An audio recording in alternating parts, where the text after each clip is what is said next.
പരിശുദ്ധ പരമദിവ്യകാരുണ്യത്തിന് ആരാധനയും സ്തുതിയും പുകഴ്ചയും ഉണ്ടായിരിക്കട്ടെ. പരിശുദ്ധ പരമദിവ്യകാരുണ്യത്തിന് ആരാധനയും സ്തുതിയും പുകഴ്ചയും ഉണ്ടായിരിക്കട്ടെ. പരിശുദ്ധ പരമദിവ്യകാരുണ്യത്തിന് ആരാധനയും സ്തുതിയും പുകഴ്ചയും ഉണ്ടായിരിക്കട്ടെ. എൻ്റെ പ്രിയപ്പെട്ടവരെ,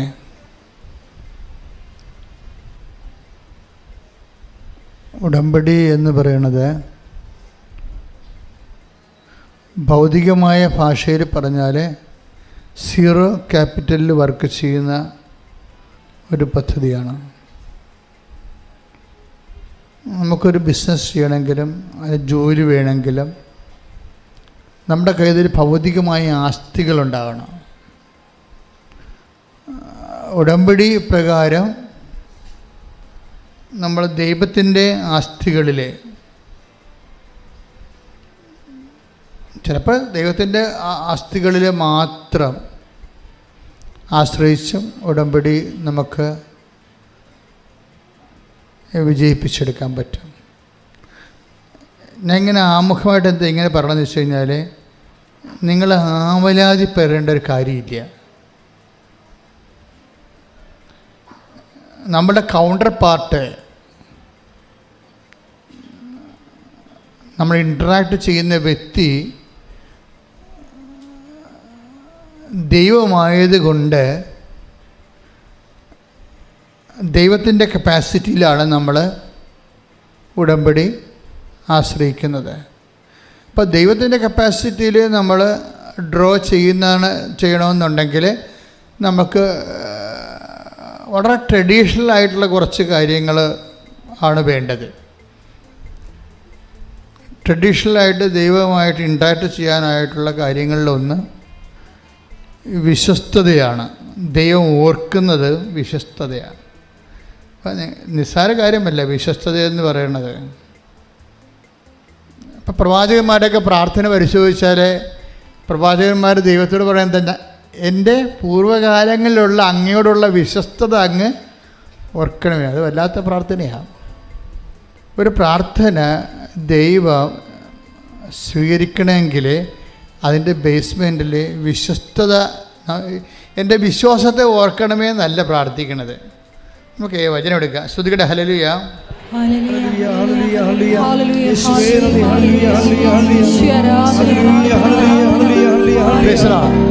ഈ എസക്കിയ രാജാവിനെ, എസക്കിയയുടെ രോഗശാന്തി നമ്മളുടെ ഉടമ്പടിയുടെ ഒരു പ്രധാനപ്പെട്ട സബ്ജക്റ്റാണ്. നിങ്ങൾ ഉടമ്പടിയുടെ പഴയ പുസ്തകം ആണ് കയ്യിലിരിക്കണമെങ്കിൽ അതിലുണ്ട്. ആദ്യം ഞാൻ ഉടമ്പടി പുസ്തകം എഴുതണ ഒരു കാലം 2016 കാലഘട്ടങ്ങളിലെ കർത്താവ് വളരെ ക്ലാസിക്കലായിട്ട് കുറച്ച് ഉദാഹരണം എനിക്ക് തന്നു. ഉടമ്പടി എഴുതിക്കൊണ്ടിരിക്കുന്ന സമയത്താണ് അതെല്ലാം മനസ്സിൽ ഓർപ്പിച്ച് തന്നിട്ട് ഞാൻ അപ്പം തന്നെ എഴുതിയത്. അപ്പം അതിനകത്ത് ഒന്ന് ഹെസക്കിയയുടെ രോഗശാന്തിയാണ്. എന്തുകൊണ്ട് നീ ഉപ്പ് ഉപയോഗിക്കുന്നു, എന്തുകൊണ്ട് നീ തൈലം ഉപയോഗിക്കുന്നു. ഇപ്പോൾ ഉപ്പിനെക്കുറിച്ചും തൈലത്തെക്കുറിച്ചൊക്കെ എഴുതിക്കൊണ്ടിരിക്കുകയാണ്. എനിക്കറിയത്തില്ല, എന്നോട് ഉപ്പിനെക്കുറിച്ച് പറഞ്ഞിട്ടുണ്ട്, തൈലത്തെക്കുറിച്ചൊക്കെ പറഞ്ഞുകൊണ്ടിരിക്കുന്നുണ്ട്. മനസ്സിൽ ആത്മാവ് ഇങ്ങനെ തെളിയിച്ചിട്ടുണ്ട്. പക്ഷേ എൻ്റെ മനസ്സിലേക്കാണ് ഇതൊക്കെ ഉപയോഗിക്കുമ്പോൾ എന്തുകൊണ്ട് എന്ന് ജനങ്ങൾ ചോദിച്ചാൽ ഞാൻ എന്ത് പറയും? ഞാൻ തിരിച്ചു ചോദിക്കും മനസ്സിൽ, കർത്താവ് ഉപ്പ് ഉപയോഗിച്ച് എന്തുകൊണ്ടാണെന്ന് ജനം ഉപയോഗിച്ച് ചോദിച്ചാൽ നമ്മൾ എന്ത് പറയും? തൈലം ഉപയോഗിക്കാൻ പറഞ്ഞിരിക്കണത് നമ്മൾ എന്തുകൊണ്ടാണ് തൈലം ഉപയോഗിക്കേണ്ടതെന്ന് ജനങ്ങൾ ഇങ്ങോട്ട് ചോദിച്ചാൽ, ജനങ്ങൾ എഡ്യൂക്കേറ്റഡാണ്. പകുതിയുള്ള ആൾക്കാർ ഇപ്പോൾ നമുക്ക് ഇവിടെ തന്നെ വരുന്നത് മെഡിക്കൽ ഫീൽഡിലുള്ളവരാണ്. അപ്പോൾ ശാസ്ത്രീയമായിട്ട് വിഷയങ്ങൾ പഠിച്ചിട്ടുള്ള ആൾക്കാരാണ്. അപ്പോൾ അവരിങ്ങനെ ഓരോരോ ചോദ്യങ്ങൾ ചോദിച്ചാൽ നമ്മൾ എന്ത് പറയും എന്നൊക്കെ എൻ്റെ മനസ്സിലെ ഒരു ആന്തരികമായ നിശബ്ദമായ ആശങ്കകളിലാണ് ഞാൻ എഴുതിക്കൊണ്ടിരിക്കുമ്പോഴൊക്കെ കർത്താവ് എനിക്കൊരു ബിംബങ്ങൾ കാണിച്ചു തരുമായിരുന്നു. അതിലൊന്നാണ് എസക്കിയ കാണിച്ചു. എസക്കിയ രാജാവാണ് അദ്ദേഹം. പക്ഷെ അദ്ദേഹത്തിന് പെട്ടെന്ന് രോഗം വന്നു. രോഗം വന്ന് അദ്ദേഹം കിടപ്പിലാകുമ്പോൾ ആമോസിൻ്റെ മകൻ ഏശയ്യാ ദീർഘദർശി വന്നിട്ട് എസക്കിയ രാജാവിനോട് പറയും, നിൻ്റെ സമയം തീരാറായി, നീ ബാലൻസ് ഷീറ്റൊക്കെ പരിശോധിച്ചിട്ട് കുടുംബകാര്യങ്ങൾ സെറ്റ് ചെയ്യാൻ പറയും. അവർക്ക് കൊടുക്കാനും വാങ്ങിക്കാനുള്ളവർക്ക് വാങ്ങിക്കാനും ഒക്കെ കൊടുത്തിട്ട് അത് കറക്റ്റ് ചെയ്യാൻ പറയും. അപ്പോൾ ഹെസക്കിയ സങ്കടപ്പെട്ട് ഭിത്തിയിലേക്ക് തിരിഞ്ഞിട്ട് കണ്ണീരോടെ പ്രാർത്ഥിക്കും. കരീന് ദിവസങ്ങൾ എണ്ണിയിരിക്കുകയല്ലേ. അപ്പോൾ തൻ്റെ കാര്യസ്ഥതയും കണക്കും ഒക്കെ ഓഡിറ്റ് ചെയ്ത് കറക്റ്റ് ചെയ്യാൻ വേണ്ടി പറഞ്ഞിരിക്കുകയാണ്. പ്രവാചകന് അരുളപ്പാടുണ്ടാകുന്നതാണ്. അപ്പോൾ അദ്ദേഹം കണ്ണീർ വാർത്ത് ഭിത്തിയിലേക്ക് നോക്കി, കർത്താവേ എന്ന് പറഞ്ഞിട്ട് പുള്ളിക്ക് എന്ത് പറയണമെന്ന് അറിയത്തില്ല. കാര്യം ടൈം കഴിഞ്ഞല്ലോ. അപ്പോൾ അതുകൊണ്ട് എന്ത് പറഞ്ഞിട്ടാണ് കർത്താവിൻ്റെ മനസ്സൊന്ന് ഇളകി. പുള്ളിക്കൊരു 10 കൊല്ലം കൂടി കിട്ടിയാൽ കൊള്ളാവുന്നുണ്ട്. പക്ഷെ അതിനെന്ത് പറഞ്ഞ് പ്രാർത്ഥിക്കും? അതാണ് അദ്ദേഹത്തിൻ്റെ പ്രശ്നം. 10 കൊല്ലം കൂടി കിട്ടിയാൽ കൊള്ളാവുന്നുണ്ട്, പക്ഷെ അതിനെന്ത് പറഞ്ഞ് പ്രാർത്ഥിക്കും? പക്ഷെ അദ്ദേഹം പ്രാർത്ഥിച്ച പ്രാർത്ഥന അതിലൊന്ന് ആദ്യത്തത് ഹെസക്കിയ പ്രാർത്ഥിക്കുന്നത് 38:2 വായിച്ച് ശ്രുതികടെ ഹല്ലേലൂയ. യെശയ്യാ 38:2. ഹെസക്കിയ ചുമരിൻ്റെ നേരെ തിരിഞ്ഞ് കർത്താവിനോട് പ്രാർത്ഥിച്ചു. കർത്താവേ, ഞാൻ വിശ്വസ്തയോടും പൂർണ്ണ ഹൃദയത്തോടും കൂടെ അങ്ങയുടെ മുൻപിൽ വ്യാപരിച്ചുവെന്നും അങ്ങേക്ക് പ്രീതികരമായത് എപ്പോഴും അനുവർത്തിച്ചുവെന്നും അങ്ങ് ഇപ്പോൾ അനുസ്മരിക്കണമേ. ഇത് അതായത് നമ്മളെക്കുറിച്ച്, ഇതാണ് നമ്മുടെ ആസ്തി എന്ന് പറയുന്നത്. നമ്മളെക്കുറിച്ച് അത്യാഹിത കഥ. ഇപ്പോൾ അദ്ദേഹത്തിന് ആയുസിൻ്റെ പ്രശ്നമാണ്, നമുക്ക് ജോലിയുടെ പ്രശ്നമാകാം, ചിലപ്പോൾ വീടിൻ്റെ പ്രശ്നമാകാം, ചിലപ്പോൾ വിവാഹത്തിൻ്റെ പ്രശ്നമാകാം, ഇപ്പം നമുക്ക് വേറെ പ്രശ്നങ്ങളാകാം. പക്ഷെ നമ്മൾ ദൈവതിരുസന്നിധിയിൽ ആസ്തികളെ ഡ്രോ ചെയ്യുന്നതിന് ആദ്യം പ്രാർത്ഥിക്കേണ്ട പ്രാർത്ഥനയുടെ ഒരു രൂപമാണിത്. എന്താണ് പറയണത്? 38:2 ഹെസക്കിയ ചുമരിൻ്റെ നേരെ തിരിഞ്ഞ് കർത്താവിനോട് പ്രാർത്ഥിച്ചു. എന്താ പ്രാർത്ഥിച്ചത്? കർത്താവേ, ഞാൻ വിശ്വസ്തയോടും. ഒന്നാമത്തെ കാര്യം എന്താണ്? വിശ്വസ്തത. രണ്ടാമത്തെ കാര്യം വിശ്വസ്തയോടും അതുപോലെ തന്നെ പൂർണ്ണ ഹൃദയത്തോടും കൂടെ. ഇത് രണ്ടും പ്രധാനപ്പെട്ട വിഷയമാണ്. ഉടമ്പടി പെട്ടെന്ന് കത്താനുള്ള നമ്മൾക്ക് ക്രമീകരിക്കാനുള്ള 2 കാര്യങ്ങളാണ്. ഒന്ന് വിശ്വസ്തത, രണ്ടാമത്തത് ഹൃദയത്തിൻ്റെ പൂർണ്ണത. നമ്മളൊരു ഹാഫ് മൈൻഡായിട്ട് ചില ആൾക്കാർ ചെയ്യും. ആ ചെയ്യുമ്പോൾ അറിയാൻ പറ്റും. ദൈവത്തിന് ഹാഫ് മൈൻഡായിട്ട് ചെയ്യണത് കായൻ്റെ ബലി പോലെ റിജക്റ്റ് ചെയ്യപ്പെടാൻ സാധ്യതയുണ്ട്. നിങ്ങൾ ഈ മാതപ്പിന് പിടിച്ച പോലെ തണ്ടുപത്രം ആർക്ക് കൊടുക്കാനാണ്, എപ്പോൾ കൊടുക്കും, ഏത് ആശുപത്രി പോകാനാണ്, അവർ വല്ലതും പറയുക, ഇങ്ങനെയൊക്കെ പിച്ചുമ്പയും പറഞ്ഞ് പ്രാന്തികളെപ്പോലെ പ്രേക്ഷിത പ്രവർത്തനം ചെയ്യത്തില്ലേ? ഹാഫ് മൈൻഡാണത്. അത് കായൻ്റെ ബലി പോലെ റിജക്റ്റഡ് ആവും. കാര്യം നിങ്ങളുടെ ഈ കാട്ടിക്കൊണ്ടു കൊണ്ട് ദൈവത്തിന് പ്രത്യേകിച്ച് കാര്യങ്ങളൊന്നുമില്ല. ദൈവം നോക്കണത് നിങ്ങൾ ഫിഡേലാണോ എന്ന് നോക്കും. ഈ ചെയ്യുന്ന ആളിനെ എന്ത് ചെയ്തു എന്നല്ല. നമ്മളെപ്പോഴും അച്ഛൻ നിങ്ങളോട് പറഞ്ഞിരിക്കുന്ന വിഷയമുണ്ട്. എന്താണ്? എന്ത് ചെയ്തു എന്നതിനേക്കാൾ ഉപരി എന്ത് സ്പിരിറ്റ് കൊണ്ട് ചെയ്തു എന്നാണ്. അത് എപ്പോഴും ദൈവത്തിൻ്റെ തിരുസേന വരുമ്പോൾ നമ്മൾ എന്ത് ചെയ്തു എന്നല്ല പ്രശ്നം. അത് ചെയ്തപ്പോൾ വാട്ട് സ്പിരിറ്റ് ലീഡ്സ് യു. കർത്താവും വന്നപ്പോൾ ചോദിച്ച ചോദ്യം അതാണ്. അങ്ങനെ ചെയ്തപ്പോൾ എന്തരൂപിയാണ് നിങ്ങളെ നയിച്ചത്? അത് ഭയങ്കര സീരിയസ് വിഷയമാണ്. എന്തരൂപിയാണ് നിങ്ങളെ ഓരോ കാര്യങ്ങൾ ചെയ്യാൻ പ്രേക്ഷിത പ്രവർത്തനം ചെയ്യുമ്പോൾ എന്തരൂപിയാണ് നിങ്ങളെ നയിച്ചത് എന്ന് വെച്ച് കഴിഞ്ഞാൽ ദൈവസ്നേഹം കൊണ്ട് പോയി ചെയ്യാൻ പറ്റും, ദൈവത്തോടുള്ള കടുത്ത സ്നേഹം കൊണ്ട് ചെയ്യാൻ പറ്റും, വല്ലപാടും ചെയ്ത് ഒപ്പിച്ചിട്ട് വിസ പ്രോസസ്സിങ് ത്വരിതപ്പെടുത്തി ചെയ്യാൻ പറ്റും, ത്വരിതപ്പെടുത്താൻ വേണ്ടി ചെയ്യാം. എന്ത് മണ്ണാങ്കട്ടയാലും ശരി മാങ്ങാത്തൊരിയാലും ചെയ്ത് തുരച്ചേക്കാമെന്ന് പറഞ്ഞുകൊണ്ട് 5 കെട്ട് പത്രത്തിന് 50 കെട്ട് പത്രവും മേടിച്ച് കൊണ്ടേ ഒപ്പിക്കും. ചിലപ്പോൾ നിങ്ങൾ 50 കെട്ട് പത്രമായിരിക്കും മേടിച്ച് കൊടുക്കണത്. എന്താ ഉദ്ദേശിക്കുന്നത്? ദൈവത്തിന് എന്നാ പ്രസാദമാണോ ഉണ്ടാകാൻ പോണത്, എന്തെങ്കിലും ചെയ്തായാലും ശരി നമ്മുടെ കാര്യം എന്ന വസ്തു വിറ്റ് കിട്ടിയാൽ മതി എന്ന്. അതാണ് വാട്ട് സ്പിരിറ്റ് ലീഡ്സ് യു. അവിടെ പ്രോബ്ലം ഇതാണ്. ചിലപ്പോൾ ഒരു ദിവസം, ഇപ്പോൾ കഴിഞ്ഞ ദിവസത്തെ ഒരു സാക്ഷ്യം നമ്മൾ ഞെട്ടിച്ച് കളഞ്ഞത്, ഒരു ഗർഭിണി ചേച്ചി 10 കിലോമീറ്റർ സഞ്ചരിച്ച് കൊണ്ടൊരു പത്രം കൊടുക്കാൻ പോയി ഒരു വീട്ടിൽ. അവർക്കിത് ആവശ്യമാണ്. അവർ ദൈവത്തിലേക്ക് വരണം. അതെന്ത് രൂപയാണത്? ഗർഭിണിക്ക് നടക്കാൻ തന്നെ പാടാണ്. ഗർഭിണി ചേച്ചി ഒരു പത്രം കൊടുക്കാൻ വേണ്ടി 10 കിലോമീറ്റർ സഞ്ചരിച്ച് പോയിരിക്കുകയാണ്. എന്താണ്? ആ വീട്ടിൽ കൊടുക്കണം. എന്താണ്? അവർ കർത്താവിനെ അറിയണം. അതെന്താ രൂപയാണ്? ദൈവസ്നേഹമാണ്. അതാ പ്രശ്നം. ചിലപ്പോൾ നിങ്ങൾ 10 കെട്ട് പത്രം കൊടുക്കുമായിരിക്കും, പക്ഷെ ഇത് എങ്ങനെയെങ്കിലും കൊടുത്ത് ചെന്ന് എണ്ണം തികച്ചിട്ട് അതുവഴി നമ്മുടെ വിസ പ്രോസസ്സിങ് ത്വരിതപ്പെടുത്തുക, പരീക്ഷ ജയിക്കുക എന്ന് പറയുമ്പോൾ നിങ്ങൾ സ്നേഹിക്കുന്നത് ആരെ? നിങ്ങളെ തന്നെയാണ്, ദൈവത്തെ അല്ല. ദൈവത്തിന് അതറിയാം, അഭ്യാസം അറിയാം. നിങ്ങളെ തന്നെയാണ്. നിങ്ങളെങ്ങനെ കരകയറാൻ വേണ്ടി, കാര്യം കാണാൻ വേണ്ടി കാലം പിടിക്കണമെന്ന് പറഞ്ഞതുപോലെ ദൈവത്തിൻ്റെ കാലെ പിടിച്ചേക്കാണ്. അത് ദൈവസ്നേഹമല്ല. ശരിക്കും പറഞ്ഞു നിങ്ങളുടെ വിഷയത്തോടുള്ള സ്നേഹമാണ്. അപ്പോൾ ദൈവത്തിന് അറിയാൻ പറ്റും. അത് അതാണ് യെസക്കിയ പ്രാർത്ഥിക്കണം. ഒന്ന് വായിച്ചോളൂ. യെസക്കിയ 2:32. കർത്താവേ, ഞാൻ വിശ്വസ്തയോടും പൂർണ്ണ ഹൃദയത്തോടും കൂടെ അങ്ങയുടെ മുൻപിൽ വ്യാപരിച്ചുവെന്നും അങ്ങേക്ക് പ്രീതികരമായത് എപ്പോഴും അനുവർത്തിച്ചുവെന്നും അങ്ങിപ്പോൾ അനുസ്മരിക്കണമേ. ദൈവത്തിന് പ്രീതികരമായെന്ന് വെച്ച് കഴിഞ്ഞാൽ അത് ദൈവത്തിൻ്റെ ദൈവത്തിൻ്റെ പ്രീതികരമായിട്ട് എങ്ങനെ നമ്മൾ ജീവിക്കണത്? അത് വിൽ ഓഫ് ഗോഡ് ആണെന്ന് നോക്കണം. അതാണ് ദൈവത്തിന് പ്രീതി എന്ന് പറയണത്. ദൈവത്തിൻ്റെ ഇപ്പം നമ്മളിത് മുഴുവൻ പോണത് നിങ്ങളുടെ പ്രീതികരമായ വിഷയങ്ങളായിട്ടാണിത് വരണത്. 14.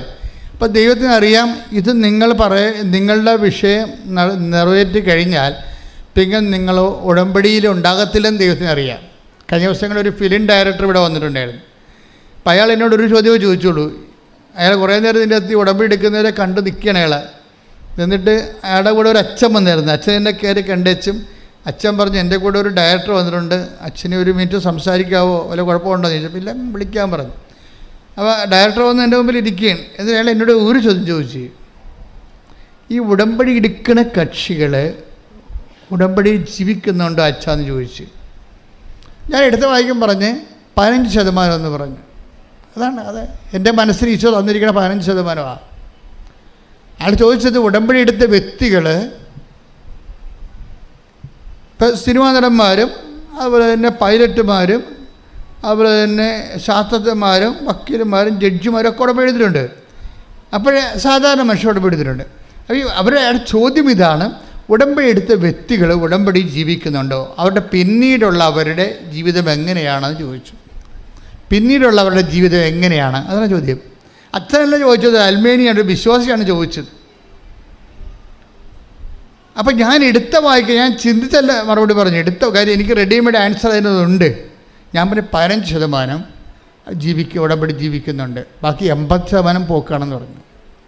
85% സംബന്ധിച്ചിടത്തോളം അപ്പോഴുള്ള ഉടമ്പടിയും അപ്പോഴുള്ള പ്രാർത്ഥനയും അതിൻ്റെ ഒരു കാര്യം കാണലും കണ്ടു കഴിഞ്ഞാൽ പിന്നെ അവർ പഴയ അവരുടെ ജീവിതത്തിലേക്ക് പോകും തിരിച്ച്. ഇത് ദൈവത്തിന് അറിയാം. അതുകൊണ്ട് പക്ഷേ നിങ്ങളുടെ കണ്ണീരും കരച്ചിലും കണ്ടുമ്പോൾ ജീവിച്ച് പോട്ടോ എന്ന് വിചാരിച്ചുകൊണ്ട് ദൈവം അത് ചെയ്തു തരണമെന്നേ ഉള്ളൂ. പക്ഷെ നാളെ കാര്യങ്ങളൊരു പ്രശ്നം ഉണ്ടായാൽ നിങ്ങൾക്ക് പ്രാർത്ഥിക്കാൻ പറ്റത്തില്ല. എന്താ കാര്യം? പ്രാർത്ഥിക്കണമെങ്കിൽ ഇങ്ങനെ പ്രാർത്ഥിക്കാൻ പറ്റത്തുള്ളൂ. നമ്മൾ ഭൂതകാലത്തെ നമ്മൾ അഡ്രസ്സ് ചെയ്തുകൊണ്ട് ദൈവത്തോട് പ്രാർത്ഥിക്കാൻ പറ്റത്തുള്ളൂ. ഭൂതകാലത്തെ അഡ്രസ്സ് ചെയ്തുകൊണ്ട്, അതാണ് ആസ്തി എന്ന് പറയണത്. ഭൂതകാലം എന്ന് പറയുന്നത് കഴിഞ്ഞുപോയ കാലം. കഴിഞ്ഞുപോയ കാലത്തെ അഡ്രസ്സ് ചെയ്യുമ്പോൾ അത് വളരെ വളരെ ഈഡിറ്റതായിരിക്കണം. ഇപ്പോൾ യെസക്കിയ എന്താ പ്രാർത്ഥിക്കണത്? എൻ്റെ കഴിഞ്ഞുപോയ കാലം അത് വിശ്വസ്തതയുടെ കാലമായിരുന്നു. എൻ്റെ കഴിഞ്ഞുപോയ കാലം അത് പൂർണ്ണ ഹൃദയത്തോടെ അങ്ങേ സ്നേഹിച്ച കാലമായിരുന്നു. അത് നീ ഇപ്പോൾ ഓർക്കണം, വർത്തമാനകാലത്ത് ഓർക്കണം. ദൈവം വർത്തമാനകാലത്ത് ഓർക്കേണ്ടത് ഭൂതകാലത്തെ വിശ്വസ്തതയാണ്. എൻ്റെ ദൈവത്തിലെ ഭൂതകാലത്തെ വിശ്വസ്തത, ഭൂതകാലത്തെ കഴിഞ്ഞുപോയ കാലത്തെ ദൈവസ്നേഹം, പൂർണ്ണ ഹൃദയത്തോടെയുള്ള ദൈവസ്നേഹത്തെക്കുറിച്ച് നിനക്ക് അതിൻ്റെ ഒരു ആസ്തി ഉണ്ടെങ്കിലേ ദൈവം അറ്റകൈ ചെയ്യാൻ തയ്യാറാകും. അറ്റകൈ എന്ന് വെച്ച് കഴിഞ്ഞാൽ ഇപ്പം ഞാൻ എനിക്ക് ആനാറമ്പൽ പിതാവ്, എൻ്റെ പിതാവ് ഞാനും പിതാവായിട്ട് ബിഷപ്പ് ഹൗസിൽ സംസാരിച്ചുകൊണ്ടിരിക്കുകയാണ്. ഓരോ കാര്യങ്ങൾ പറഞ്ഞുകൊണ്ടിരിക്കുന്ന സമയത്ത് കൃപാസനത്തെക്കുറിച്ച് ഡിസ്കഷനിൽ വന്നപ്പോൾ പിതാവ് പറഞ്ഞു, ഇത് അത്ഭുതങ്ങളുടെ ധ്യാനകേന്ദ്രമാണെന്നാണ് പുറത്തറിയണത്. ബിഷപ്പുമാരൊക്കെ പറഞ്ഞിട്ടുണ്ട്, എന്താണ് ബിഷപ്പ്, എന്താണ് ആരാറുമ്പോൾ അവിടെ ഭയങ്കര അത്ഭുതമാണ് നടക്കണതെന്ന്. അപ്പം ഇത് ധ്യാനകേന്ദ്രമാണെന്ന് പിതാക്കന്മാർക്ക് അങ്ങനെ കുറച്ച് ഐഡിയ ഇല്ല. ഇത് അത്ഭുതങ്ങൾ നടക്കുന്ന സ്ഥലമാണെന്നാണ് കേരളത്തിലെ ബിഷപ്പുമാർ ഞങ്ങളുടെ ബിഷപ്പിന് കൊടുത്തിരിക്കുന്ന ഒരു നോട്ട്. ഇപ്പം എൻ്റെ ബിഷപ്പ് എന്നോട് പറഞ്ഞ് അത്ഭുതങ്ങളുടെ സ്ഥലമാണെന്നാണ് പുറത്തുള്ള റിപ്പോർട്ടെന്ന് പറയണം. അപ്പം ഞാൻ പറഞ്ഞാൽ ശരിയാണ് പിതാവ്, അത് ശരിയാണ് പിതാവ്. കാര്യം വെച്ചാൽ ദൈവം എവിടെയുണ്ടോ അവിടെ അത്ഭുതം ഉണ്ടാവും. It is very simple. വിശ്വസ്തതയും ഭാഗികമല്ലാത്ത പൂർണ്ണമായ ഹൃദയത്തോടുകൂടി ദൈവത്തിൻ്റെ തിരുസന്നിധി. നിങ്ങൾക്കറിയാമല്ലോ, ഞാൻ ഇന്നലെ കൊച്ചത്തിൻ്റെ കൂടെ പോയി കുമ്പസാരിച്ചു. അപ്പോൾ എനിക്ക് കുറച്ച് ദിവസമായിട്ട് തോന്നിയപ്പോൾ ഒരു ദിവസം ഇങ്ങനെ വന്നപ്പോൾ എനിക്ക് തോന്നി, ഞാനങ്ങനെ രാവിലെ എഴുന്നേറ്റ് വരുമ്പോൾ ഞാനൊരു അപേക്ഷയൊക്കെ പിടിച്ച് മാതാവിൻ്റെ മുമ്പ് നിൽക്കണം. സ്വപ്നമാണേ, ഒരു അപേക്ഷയൊക്കെ പിടിച്ച്, നിങ്ങളുടെ അപേക്ഷയാണ്, നിങ്ങൾക്ക് വേണ്ടി ഞാനിങ്ങനെ മാതാവിൻ്റെ മുമ്പിൽ നിൽക്കണ സമയത്ത് പക്ഷെ മാതാവിൻ്റെ ഈ രൂപക്കൂട്ടി ഔസേപ്പിതാവ് ഇതേ കളറിൽ തന്നെ ഉണ്ട്. അത് ഞാൻ നേരത്തെ കണ്ടിട്ടുണ്ട്, ഞാൻ അല്ലാതെ തന്നെ പകൽ കണ്ടിട്ടുണ്ടത്. പക്ഷെ സ്വപ്നത്തിൽ വീണ്ടും വന്നു. ഔസേപ്പിതാവും മാതാവും കണ്ണടച്ച് എൻ്റെ അപേക്ഷ ഗൗനിക്കാതെ ഇങ്ങനെ ഉറങ്ങിക്കൊണ്ട് നിൽക്കണം. അപ്പോൾ രാവിലെ എഴുന്നേറ്റപ്പോൾ ഞാൻ ഡെസ്പായി. അപ്പോൾ എന്തോ കുഴപ്പമുണ്ടല്ലോ എന്ന് വിചാരിച്ചു. അപ്പോൾ ഇനി ജനങ്ങളുടെ കുഴപ്പമാണെങ്കിൽ ഞങ്ങൾക്കത് ഇവിടെ പ്രാർത്ഥിച്ച് തീർക്കാൻ പറ്റും. മധ്യസ്ഥ പ്രാർത്ഥന സ്ട്രോങ് ആക്കാൻ ഞാൻ എക്സിക്യൂട്ടീവ് വിളിച്ചു കൂട്ടി ഉടനെ മധ്യസ്ഥ പ്രാർത്ഥന സ്ട്രോങ് ആക്കാൻ പറഞ്ഞു. പിന്നെ ഞാൻ ഓർത്ത് ഇനി എൻ്റെ കുഴപ്പമല്ലോ ആണെന്ന് വെച്ചാൽ ഞാൻ ഉടനെ കുറച്ച് ദിവസമായി കുമ്പസാരിച്ചിട്ട് ഞാൻ പോയി കുമ്പസാരിക്കാതെ കുമ്പസാരിച്ചു. അപ്പോൾ എന്താ പ്രശ്നം വെച്ച് കഴിഞ്ഞാൽ, പണ്ട് ഞാൻ അതായത് 460 രൂപയ്ക്ക് ഓട്ടോറിക്ഷയ്ക്ക് പോയി കുമ്പസാരിച്ചിട്ടുണ്ട്. 460. അന്ന് ഉടമ്പടിയൊന്നും ദൈവം തന്നിട്ടില്ല. ഒരു ഓട്ടോറിക്ഷ പിടിച്ച് ഓരോ പള്ളികളിൽ നടക്കുകയാണ്. അച്ഛനില്ല അവിടെ, കുമ്പസാരിക്കാൻ വേണ്ടി നടക്കുകയാണ്. അപ്പോൾ എനിക്ക് സ്വന്തമായിട്ട് വണ്ടി ഓടിക്കണ പരിപാടി പണ്ട് പോലെ ഇല്ല. ആരെയും കൊണ്ടുപോകാനാണ് പോണത്. അപ്പോൾ അന്ന് ആരുമില്ല കൊണ്ടുപോകാൻ. അപ്പോൾ ഓരോ ഓട്ടോറിക്ഷ പിടിച്ച് എന്തിനാണ് കുമ്പസാരിക്കാൻ പോകാനാണ്.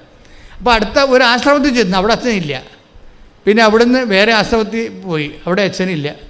ആശ്രമം ഉള്ള പാട്ടിൽ പോയി അച്ഛനെ കണ്ടുപിടിച്ചപ്പോൾ 460 രൂപയെ ഓട്ടോറിക്ഷ. അപ്പം ഇത് 460 രൂപയ്ക്ക് കുമ്പസാരിക്കേണ്ട വല്ല കാര്യമുണ്ട്? എന്താ, നമ്മളധികം പാപസാഹചര്യങ്ങളല്ലല്ലോ ജീവിക്കണത്, കർത്താവിൻ്റെ ജോലി തന്നെയാണല്ലോ എപ്പോഴും ചെയ്യണത്. അപ്പോൾ പക്ഷേ എങ്കിലും ഞാൻ കുമ്പസാരിക്കാൻ വേണ്ടി 460 രൂപ പിടിച്ച് ഓട്ടോറിക്ഷ പിടിച്ച് പോകുമ്പോൾ അതിനാണ് വിശ്വസ്തത എന്ന് പറയണത്. അതിനാണ് അമ്മമാല പ്രത്യക്ഷപ്പെട്ടിട്ടുണ്ടെങ്കിലേ അതിന് കാരണങ്ങളുണ്ട്. അതിൻ്റെ ഒരു കാരണം എന്ന് വെച്ച് കഴിഞ്ഞാൽ, ഇപ്പോൾ ദുരന്തമുണ്ടാകാം. ഇപ്പം ഞാൻ കഴിഞ്ഞ ദിവസം ക്ലീനേഴ്സോട് സംസാരിക്കുകയായിരുന്നു. ഒരു കാര്യമെന്ന് പറയണത്, ദൈവം എന്നോട് പറഞ്ഞ് അമ്മമാല പ്രത്യക്ഷപ്പെട്ടതിന് ശേഷം എന്താ പറഞ്ഞത്, ദുരന്തമുണ്ടാകാൻ പോണ് പ്രാർത്ഥിക്കണമെന്ന്. അപ്പം ഞാനത് ബുദ്ധിപൂർവ്വം എടുക്കുന്ന ആളല്ല. ഞാൻ ദൈവം എന്താ പറയണത് അത് അതുപോലെ നടപ്പിലാക്കും. എനിക്കറിയാം ഇത് അച്ഛന്മാരൊക്കെ എന്നെ കളിയാക്കും, ഇതിങ്ങൾക്ക് വട്ടുപാട് തോന്നിയതാണ്, സ്വപ്നം കണ്ടതായിരിക്കും. ഇപ്പം ഇന്നലെ കണ്ണനെന്നും പറഞ്ഞൊരുത്തൻ, അവൻ കത്തോലിക്കൊന്നും അല്ല കേട്ടാ, അവൻ ക്രിസ്ത്യാനിയല്ല. കണ്ണൻ്റെ സാക്ഷ്യം എന്താണെന്ന് അറിയാമോ? പണ്ട് ഞാനിവിടെ സാക്ഷ്യം പറഞ്ഞതാണ്. കണ്ണന മലബാറുകാരനാണ്. കണ്ണൻ പറയണത്, പണ്ട് ഞാനിവിടെ സാക്ഷ്യം പറഞ്ഞതാണ്. അന്ന് ഞാൻ പറഞ്ഞത് ഉടമ്പടി ആധ്യാത്മികതയുടെ ഒരു സ്കൂളാണെന്നാണ് പറഞ്ഞത്. പക്ഷേ ഇന്ന് ഞാൻ പറയണത് അതല്ല. ഉടമ്പടി എന്ന് പറയണത് നിത്യതയുടെ താക്കോലാണെന്ന്. ശ്രദ്ധിക്കട്ടെ. ഹല്ലേലൂയ, യേശു ഹല്ലേലൂയ, ഹല്ലേലൂയ, ഹല്ലേലൂയ. യേശുവേ, നിത്യജീവനിലേക്ക് ഞങ്ങളെ നയിക്കുന്ന ഉടമ്പടി എന്ന വലിയ പദ്ധതിക്ക് നന്ദി പറയുന്നു. സ്വർഗ്ഗീയ പിതാവിന്റെ സ്നേഹത്തിന് നന്ദി പറയുന്നു. ഹല്ലേലൂയ, മഹത്വം.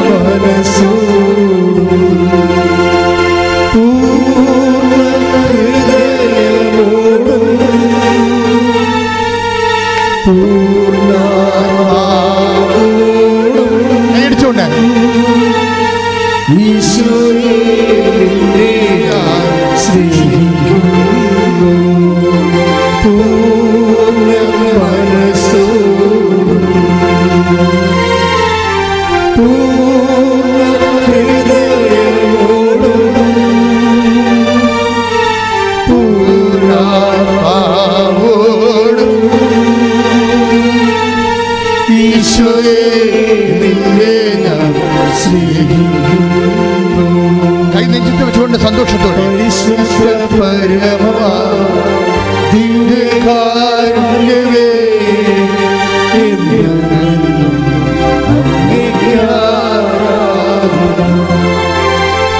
പരിശുദ്ധ പരമാ ദിവ്യകാരുണ്യമേ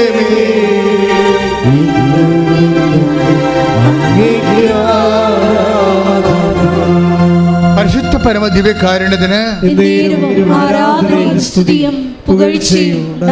അപ്പം ബുദ്ധി കൊണ്ട് ദൈവത്തെ മനസ്സിലാക്കുന്ന ഒരു കാലത്തിൻ്റെ അപ്പുറത്ത് ഹൃദയത്തെ കൊണ്ട് മനസ്സിലാക്കുന്നവരുടെ ആധ്യാത്മിക അനുഭവങ്ങൾ ജാതിക്കും മതത്തിനും അപ്പുറത്താണ് കണ്ണന്മാർ ജീവിക്കണത്. എന്താണ്? ഉടമ്പടി നിത്യതയുടെ താക്കോല്. എന്തൊരു വർത്തമാനാണ്! ഞാൻ ഇവിടെ കൊമ്പിട്ട് പോയി. എന്താ കാര്യം? ഉടമ്പടി നിത്യതയുടെ താക്കോലെന്ന് പറയണമെങ്കിൽ പരിശുദ്ധാത്മാവ് നേരിട്ട് വന്ന് അവരോട് പറഞ്ഞു കാണും. അതാണ് അവരുടെ ജ്ഞാനം. ശ്രുതിക്കട്ടെ ഹല്ലേലൂയ.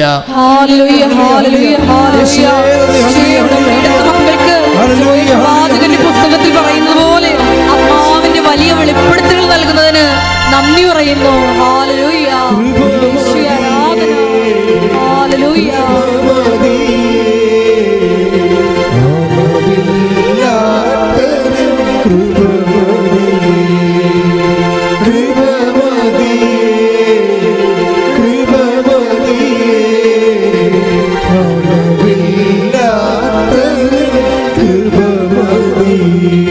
പരിശുദ്ധ പരമ ദിവ്യകാരുണ്യത്തിന് എൻ്റെ മക്കളെ, അച്ഛൻ പറഞ്ഞു വരണത് എന്താണെന്ന് അറിയാമോ? ഇതിന് ആസ്തി ഭദ്രതയെക്കുറിച്ചാണ് പറയണത്.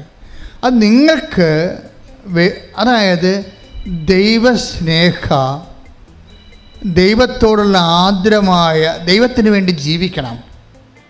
ദൈവത്തിന് വേണ്ടി ജീവിക്കണം. അപ്പം ദൈവത്തിന് വേണ്ടി ജീവിക്കണമെന്ന് തോന്നുകയാണെങ്കിൽ ദൈവത്തിനോട് അത്രയും ഒരു സ്നേഹം ഉണ്ടാകണം. എൻ്റെ മക്കളെ, നിങ്ങൾ തിരികത്തിക്കത്തില്ല. പച്ചത്തിരും നിരക്കത്തിരും കത്തിക്കുമ്പോൾ എൻ്റെ വീട്, എൻ്റെ വിഭാഗം, എൻ്റെ മക്കൾ അല്ലോ. എൻ്റെ ദൈവമേ, നിൻ്റെ രാജ്യം വരണമേ, നിൻ്റെ തിരുമന സ്വർഗത്തിലെ പോലെ ഭൂമിയിലും ആകണമേ, നിനക്ക് വേണ്ടി ജീവിക്കാൻ സ്വർഗത്തിന്റെ ഉപകരണമാക്കണമേ. ശ്രദ്ധിക്കട്ടെ. ഹല്ലേലൂയ. ഹല്ലേലൂയ. ഹല്ലേലൂയ. മരിയയുടെ ഉടമ്പടിയുടെ പ്രാർത്ഥനകൾ എല്ലാവരെയും ദൈവരാജ്യത്തിന്റെ പോരാളികളാക്കി മാറ്റണമേ. ഹല്ലേലൂയ. മഹത്വം, മഹത്വം. ആരാധന, ആരാധന. ഹല്ലേലൂയ. ആരാധന. ഹല്ലേലൂയ. മഹത്വം, മഹത്വം.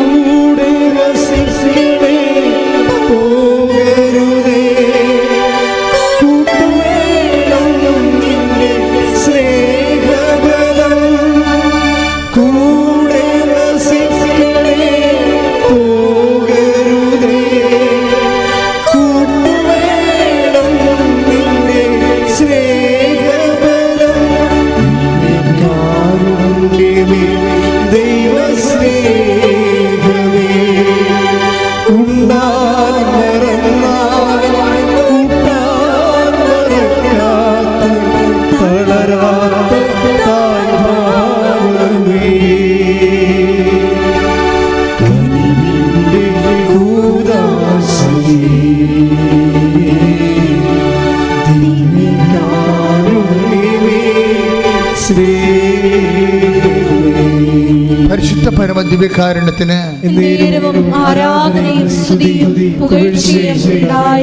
ഇപ്പൊ കുഞ്ഞുങ്ങളെ എടുക്കാനൊക്കെ ഒരു മരിങ്ങെന്ന് പറയത്തില്ലേ? മരിങ്ങെന്നൊക്കെയാണ് ആലപ്പുഴ ഭാഷ.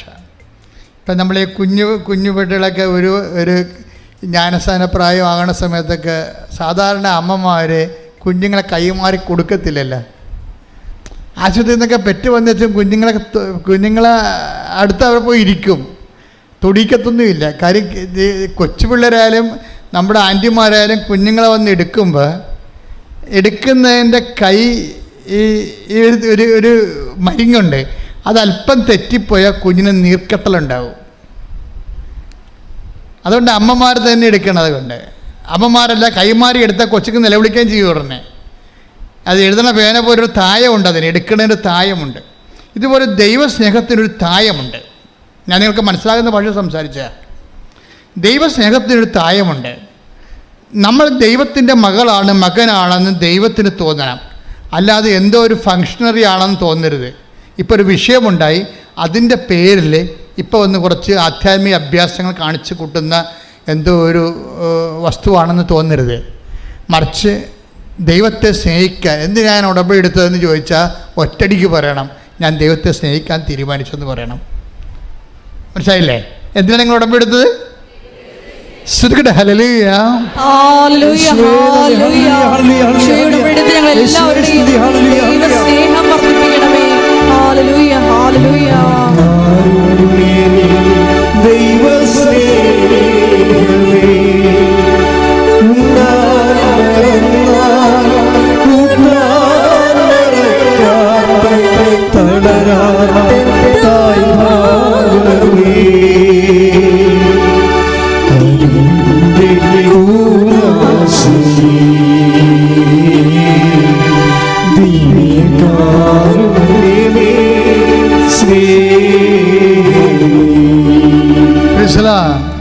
കഴിഞ്ഞ ദിവസങ്ങളിൽ ഒരു സാക്ഷ്യം ഉണ്ടായിരുന്നു. ഞാൻ ഇട്ടിട്ടുണ്ടത്, യൂട്യൂബിലുണ്ട്. അവരുടെ പേര് അതായത് സിമി തൃപ്പൂണിത്തറ. സിമിയുടെ സാക്ഷ്യവും നമുക്ക് കേട്ടാൽ നമുക്ക് ത്രില്ലടിക്കും. എന്ന് വെച്ച് കഴിഞ്ഞാൽ ഒരു സിമിയുടെ വിഷയമെന്ന് പറഞ്ഞാൽ ആദ്യം പറഞ്ഞുതരാം. അയാളെ കല്യാണം കഴിച്ചു കഴിഞ്ഞിട്ട് പിന്നെ നമ്മുടെ ഈ ഫെലോപ്പിയൻ ട്യൂബ് അല്ല, ഈ നമ്മളുടെ ഗർഭനാളിയില്ലേ, അതിന് ക്യാൻസറാണ്. അപ്പോൾ ഒരു ക്യാൻസർ വന്ന് അതിൻ്റെ ഗർഭനാളി ഒരെണ്ണം എടുത്ത് കളഞ്ഞ്. അപ്പോൾ എന്നിട്ട് അവൾക്ക് നല്ല ധൈര്യമാണ്, കുഴപ്പമൊന്നുമില്ല, അത്യാവശ്യം പ്രാർത്ഥനയൊക്കെ ഉള്ള ആളാണ്. പക്ഷെ അതിനേക്കാൾ ഉപരി ശാസ്ത്രത്തിൽ വിശ്വാസമുണ്ട് എന്നാണ് അവൾ പറഞ്ഞത്.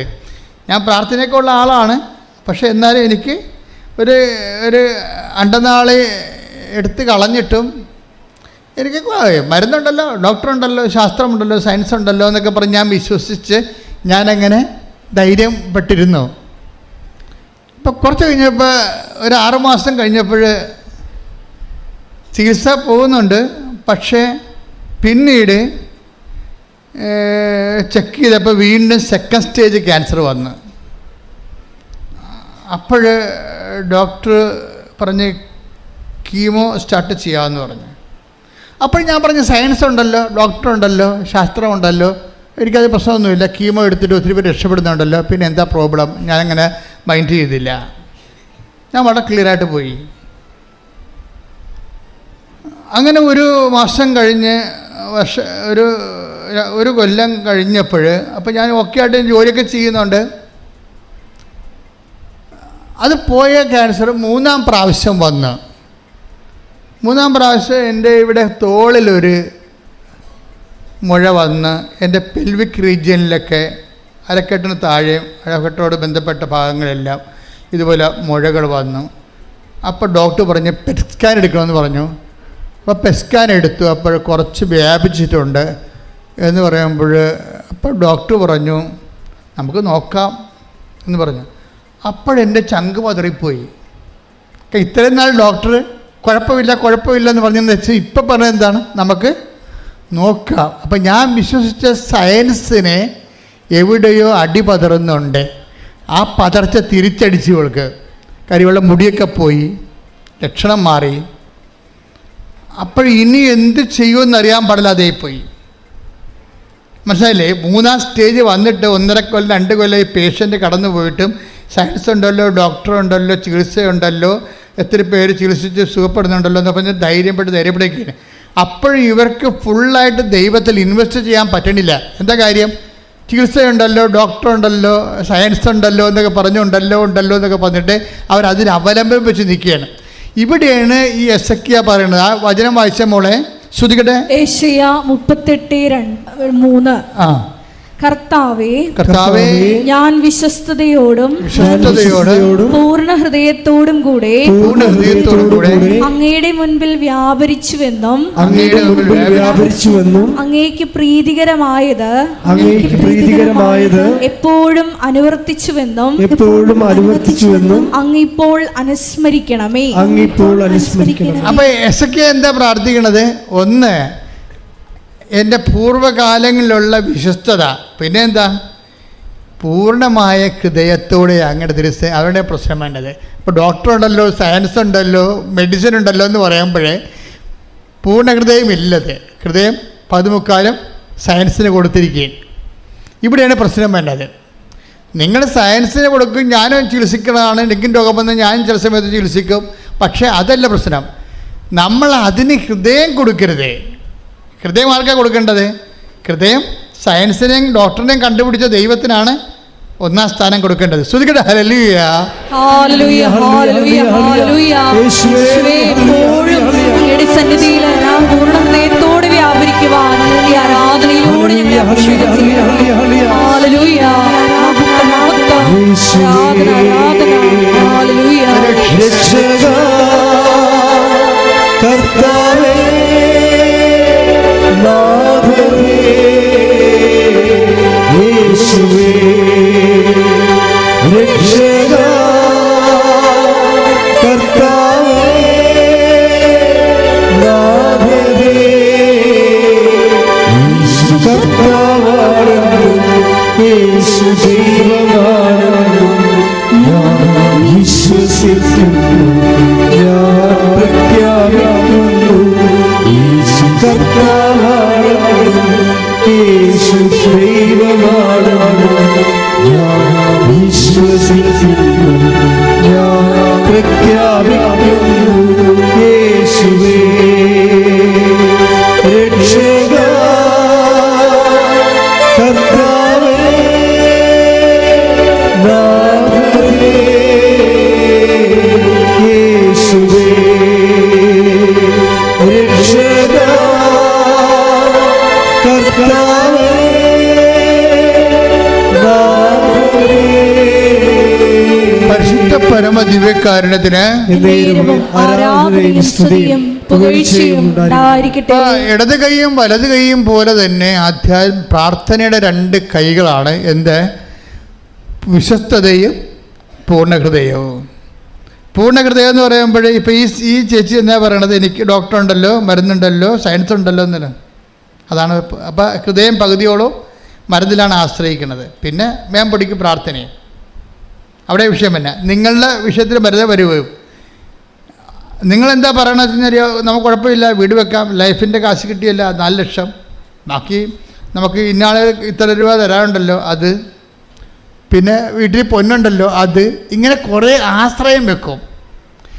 നിങ്ങളെ ആശ്രയം വെക്കുമ്പോൾ സ്വാഭാവികമായി പ്രാർത്ഥനയുടെ ബലക്ഷയം ഉണ്ടാകും. പ്രാർത്ഥനയുടെ ബലക്ഷയാണ്. കാര്യം ദൈവത്തിൽ ആശ്രയിക്കുമ്പോൾ എപ്പോഴും നമ്മൾ ശ്രദ്ധിക്കേണ്ടതാണ്. ഫുള്ളായിട്ടുള്ള കർത്താവ് ഇന്ന കാര്യങ്ങളൊക്കെ ഉണ്ട്, അതൊന്നും ഞാൻ കാര്യമാക്കുന്നില്ല. ഞാൻ കാര്യമാക്കുന്നത് ബേസിക്കായിട്ട് നീ എൻ്റെ കൂടെ ഉണ്ട് എന്നുള്ളതിനാണ്. കൈയടിച്ച് കർത്താവ് ഹല്ലേലൂയ ഹല്ലേലൂയ ഹല്ലേലൂയ ആരാധന ഹല്ലേലൂയ ഹല്ലേലൂയ പ്രഖ്യാപിക്കുന്നു, ഏറ്റുപറയുന്നു.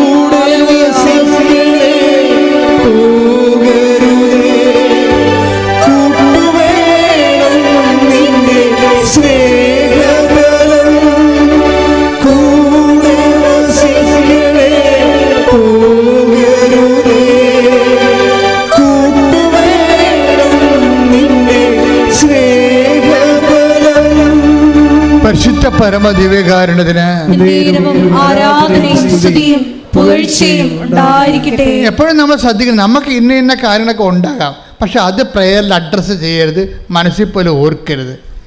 ദൈവം മാത്രമേ നമുക്കുള്ളൂ എന്ന് ഓർക്കണം. അതായത് കർത്താവിൻ്റെ കാലത്ത് ഞങ്ങൾ എബ്രാഹത്തിൻ്റെ സന്തതികളാണ്, ഞങ്ങൾക്ക് പിതാവായി എബ്രാഹം ഉണ്ട് എന്നിവർ വിചാരിച്ചിരുന്നു. ഇപ്പം കർത്താവ് പറഞ്ഞ് അങ്ങനെ എബ്രാഹം ഉണ്ട്, യാക്കോബുണ്ട്, ഇസഹാക്കുണ്ട് എന്നൊന്നും പറയരുത്. കാര്യം ദൈവത്തിനെ അതൊരു സബ്സ്റ്റിറ്റ്യൂട്ടായി പോകും. കാരണം ഈ കല്ലിൽ നിന്ന് വേണമെങ്കിൽ ദൈവത്തിന് എബ്രാഹത്തെ സന്തതികൾ ജനിപ്പിക്കാൻ കഴിയും. അപ്പോൾ മനസ്സിലായില്ലേ ദൈവത്തിൻ്റെ?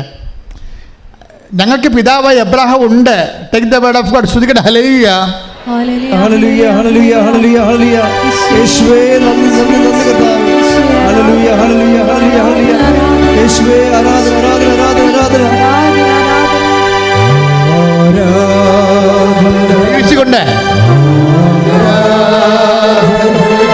ആരാധന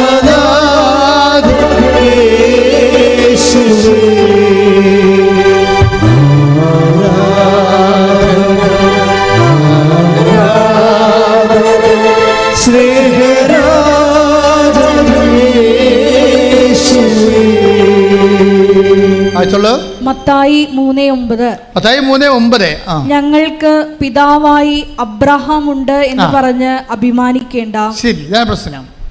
അഭിമാനങ്ങളിലായിരിക്കും ടോർപ്പട വീഴാൻ പോണത്. നമുക്ക് ഇന്ന സംഭവം ഉണ്ടെന്നും പറഞ്ഞ് അഭിമാനിക്കരുത്. FD ഉണ്ട്, പറമ്പുണ്ട്, പൊന്നുണ്ട്, ആങ്ങള അമേരിക്കയിലുണ്ട്, ബ്രിട്ടനിലുണ്ട്, ഇതൊക്കെ പറഞ്ഞ് ഇതാണ് പ്രശ്നം. ഉണ്ട് എന്ന് പറയരുത്. ആധ്യാത്മികമായി വരുമ്പോൾ ഈ ഉണ്ടെന്ന് പറയുമ്പോൾ അത് നേരെ ദൈവത്തിന് സബ്സ്റ്റിറ്റ്യൂട്ടായിട്ടാണ് വരണത്. ഞങ്ങൾക്ക് ഈശോ ഉണ്ടെന്ന് പറഞ്ഞാൽ മതി, മനസ്സിലായില്ലേ? അല്ലാതെ എൻ്റെ അനിയത്തി ലണ്ടനിലുണ്ട്, മറ്റേ ആൾ ഓസ്ട്രേലിയയിലുണ്ട്. അപ്പോൾ എന്താണ് പറഞ്ഞിരിക്കുന്നത്? ഞങ്ങൾക്ക് പിതാവായി എബ്രാഹാം ഉണ്ട് എന്ന് നിങ്ങൾ പറയരുത്. പറഞ്ഞോളൂ. ഈ കല്ലുകളിൽ ദൈവമേ, എന്തൊരു പറച്ചിലാണ് കേട്ടെ. ഈ കല്ലുകളിൽ നിന്ന് പറഞ്ഞേ, ഈ കല്ലുകളിൽ നിന്ന് അബ്രാഹത്തിന്റെ സന്തതികളെ ജനിപ്പിക്കാൻ ദൈവത്തിന് കഴിയും. കൈയടിച്ച് ശ്രദ്ധിക്കട്ടെ. ഹല്ലേലൂയ, ഹല്ലേലൂയ, യേശുവേ ആരാധന. നീ മാത്രമാണ് ഞങ്ങളുടെ ആശ്രയം. Hallelujah, hallelujah.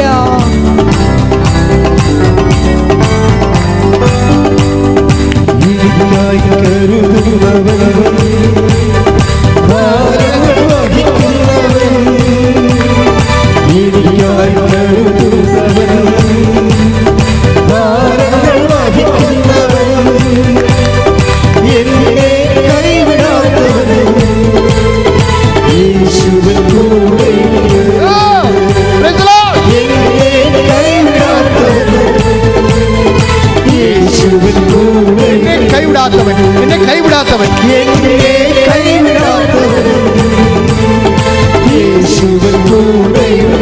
എനിക്കായി കരുതുന്നവൻ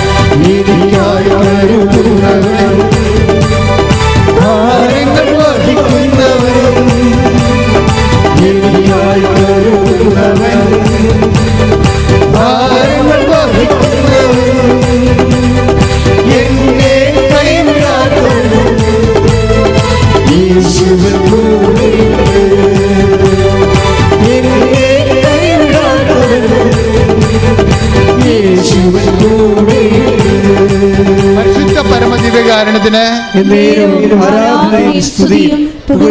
അപ്പൊ എന്നെ കൈവിടാത്തവൻ യേശു കൂടെ ഉണ്ടെന്ന് പറയുമ്പോഴേ നമുക്ക് ബോധമില്ലെങ്കിലും കൂടെ ഉണ്ടാവും. പല ആൾക്കാരും നമ്മുടെ കൂടെ ഉള്ളത് നമുക്ക് ബോധമുള്ളപ്പോഴേ ഉണ്ടാകത്തുള്ളൂ. വന്ന് നോക്കും, നമുക്ക് കണ്ണ് ബോധം ഉണ്ടോ ഇല്ലെന്ന് നോക്കും. ബോധം ഇല്ലെങ്കിൽ അവർ സ്കൂട്ടാവും. നമ്മളറിയത്തില്ലല്ലോ, നമ്മൾ വന്നതും അറിയത്തില്ല. ആശുപത്രിയിലൊക്കെ ചെല്ലുമ്പോഴേ ബോധമില്ലെങ്കിലേ നമുക്കൊരു ചെറിയ ഇച്ഛാഭംഗമാണ്. ഞാൻ ഇത്രയും കട്ടപ്പെട്ട് വണ്ടിയും പിടിച്ച് വന്നിട്ട് ഈ സാധനത്തിന് ബോധമില്ലല്ലോ, ഞാൻ വന്നത് പോലും അറിയത്തില്ലല്ലോ. ബോധം വരുമ്പോൾ പറഞ്ഞേക്കണേ ഞാൻ വന്നെന്ന് ഇല്ലേ? അടുത്ത് നിൽക്കണേ ബൈസാനോട് പറയവേ, ഇച്ചായന് ബോധം വരുമ്പോൾ പറഞ്ഞേക്കണേ ഞാൻ വന്നെന്ന് പറഞ്ഞേക്കണേ. അപ്പം ഞാൻ വരണമെന്ന് വന്നു എന്നുള്ളതിന് ഇയാൾക്ക് എന്താ വേണ്ടത്? ബോധം വേണം. ബോധമില്ലെങ്കിൽ നമ്മൾ വണ്ടി സ്കൂട്ടാവും, നമ്മളുണ്ടാകത്തില്ല. മനുഷ്യന്മാരുടെ എല്ലാ ബന്ധുവും അങ്ങനെയാണ്. പക്ഷെ നിൻ്റെ ദൈവം നിനക്ക് ബോധമില്ലെങ്കിലും നിന്റെ കൂടെ ഉണ്ടാവും. കൈയടിച്ചത് കേട്ട് ഹല്ലേലൂയ, എനിക്കായി കരുതുന്നവൻ. ഞങ്ങളുടെ എല്ലാ ജീവിത അവസ്ഥകളിലും കൂടെ നിൽക്കുന്ന അവിടുത്തെ സാന്നിധ്യത്തിന് നന്ദി പറയുന്നു.